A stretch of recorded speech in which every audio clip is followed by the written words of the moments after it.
Okay, we all know now that our unconscious mind majorly determines our path in this lifetime. Until we make the unconscious conscious, it will direct our lives and we will call it fate.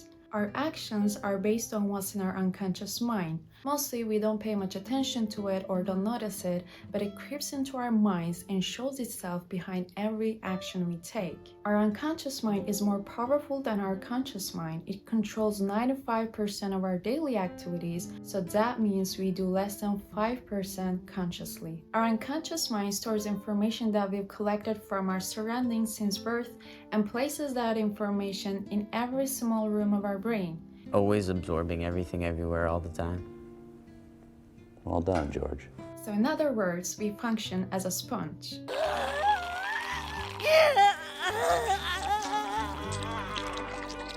We are every person we've talked to, every book we've read, and every little thing that we've absorbed until now and will be for the rest of our lives.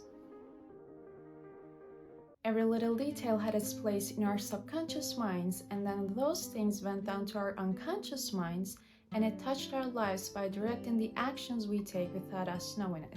But can we change our lives by changing the way we think, or is it gonna be like this forever? Are we stuck in our unconscious minds? Nope, we're not stuck, and yet we can choose which thought to think about and act accordingly to it. Why is it important? Because your unconscious mind can sabotage your best efforts, or you can rewire it to live a better life. For example, you can do this specific thing because you think it's either gonna take a long time or it's a bit hard, and sure enough it's not easy peasy. Then there comes the piles of work you've been putting off for a long time. Well, when you first think of that task or whatever it is, you jump to the conclusion that's been embedded in your subconscious mind. It's either too hard, or it's taking too much time, or you just don't know what to do. And when you constantly think of these thoughts with your conscious mind, then they slowly melt into your unconscious mind. And the next time when you think of that specific thing, it will automatically think of that known outcome and give you that feeling, whether anxiety or feeling overwhelmed, stress, etc. So even before starting to do the task, you are already overwhelmed by the thought of it, and you just put it aside to do it later. Yeah, here comes a procrastination skill you've been practicing daily. We do it so often unconsciously that I think we can agree on it by giving a simple example. You know that save button, right? We watch a video like a recipe for something and then hit the save button to do that thing later. Or you like the video so much, you said to yourself, let's save it, maybe I'll rewatch it again. Or it was something we wanted to buy or something we wanted to learn, but at that time it felt like too much information that we could handle, or we thought that it will take a long time for us to do it at that moment. Guess who never came back to check those videos again? Yeah, that was the last time you saw those videos. In the back of your head, it either makes you feel bored to watch it again, those videos, or overwhelmed by that too much information. But the unconscious mind does not always cause bad things like this. Sometimes it can even give you a solution for the problem you've been working on without even realizing you already solved it in your unconscious mind. Just like the periodic table, the structure of DNA, or Albert Einstein's theory of relativity idea came to them in their dreams, because they had access to their unconscious minds while dreaming. You know how some people say they solved some specific problem they've been working on for days or months, and suddenly the answer hits them, or the night before they solved it in their dreams, or as we can say, in their unconscious mind. Because dreaming is when your conscious mind shuts itself down and your unconscious mind awakens itself. So you may start to dream about your fears, or it can give you a solution you didn't know that you knew. It gives you whatever is stored in your unconscious mind. In the end, it's your conscious mind that later catches up with your unconscious mind. Hang on a minute, I was looking out of the window. Why was I doing that? I don't know. Me neither. Must have had a reason. It'll come back to me. Look at the hem of it. That's what I noticed. Sorry. Still catching up with my brain. It's terribly fast. But how do we overcome the bad unconscious patterns to do better? Well, you can trick your mind as easily as switching a light. Because your conscious mind commands and your subconscious mind obeys. And slowly your subconscious mind changes the way you think in your unconscious mind. Think of your conscious mind as a gardener and is planting seeds, and your unconscious mind is the garden or fertile soil in which the seeds grow. You have to decide what seed you want to plant. Now find the thing you want to do. For example, let's say you want to study.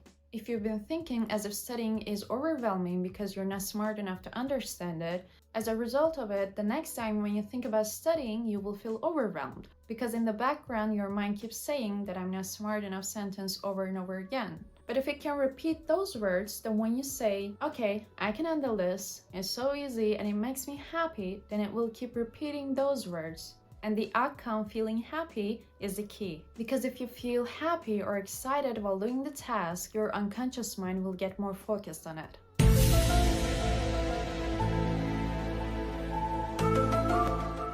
And when we get excited, as you know, our brain releases dopamine, which makes us feel happy. You know how successful people say, I love what I do, and some people can't be successful because they just don't love what they do. It's because of this. Just like in games, there's a quest and then a reward. It may challenge you a bit, but in the background, your mind keeps thinking of the outcome, feeling happy when you get the reward. The reward makes you happy, so in short, your mind thinks of it as quest equals feeling happy. And no matter how hard the quest is, you eventually complete it one way or another. And you can apply the same thing to your work by turning your work into a game. You have to have this mindset. The task you have equals feeling happy. But how do you rewire your brain? Let's say you want to solve 2,000 questions a day. But it could be a bit much for a short period of time, and you'll probably make it even bigger than it looks in your brain and end up feeling overwhelmed by the thought of it. I mean, you can't build a building in a day. To roughly summarize, first you have to create a concept and design and pour the foundation, then complete the framing, install the roof, etc., etc. You can only build something up brick by brick. So that means in your life, you have to go step by step. Instead of solving 2,000 questions a day, I know you're trying to compete with the intelligence of Asians, but you can solve 50 or 75 questions in the morning and then 50 questions at night. This way, you won't put the pressure of the world on your shoulders and feel light as a feather, knowing that you've completed the first step of your task. And for the gamifying part, to get that feeling happy outcome, let's say if you feel the urge to reach your phone while studying, you can make yourself a reward mechanism. Say to yourself, I'm going to check my phone or that specific social media platform after I solve these 50 questions. Or if you can stay away from your phone, that's a point. Or you can think of every task you've completed as a level upgrade. Did you do the chores? Now you've upgraded a level. Or you gain another point. And after collecting a certain amount of points, you may give yourself a reward. And maybe even draw that little check mark for the things you've done. Then your brain will receive it as a reward.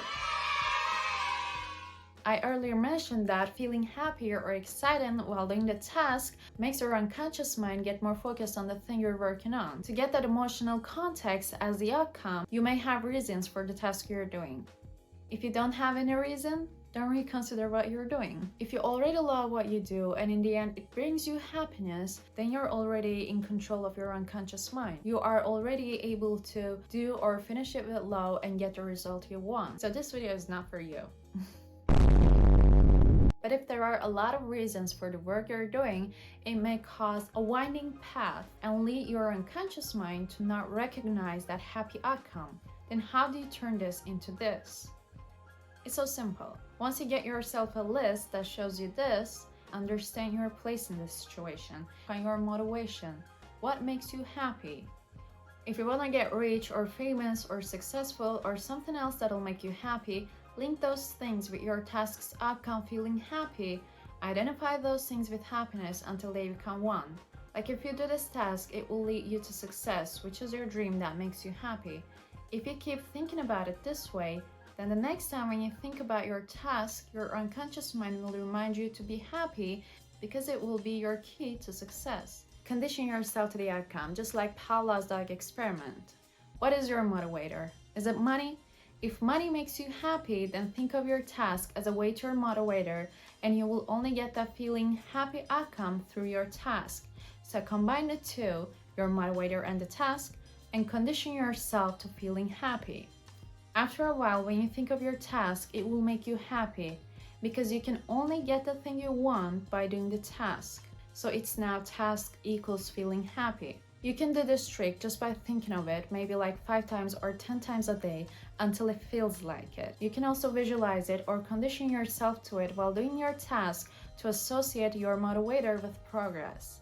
And don't forget consistency, because your subconscious and unconscious mind can only be changed through repetitive affirmations. And I hope in the end, with the help of this mind trick, you'll end up at where you wanna be. See you in the next video.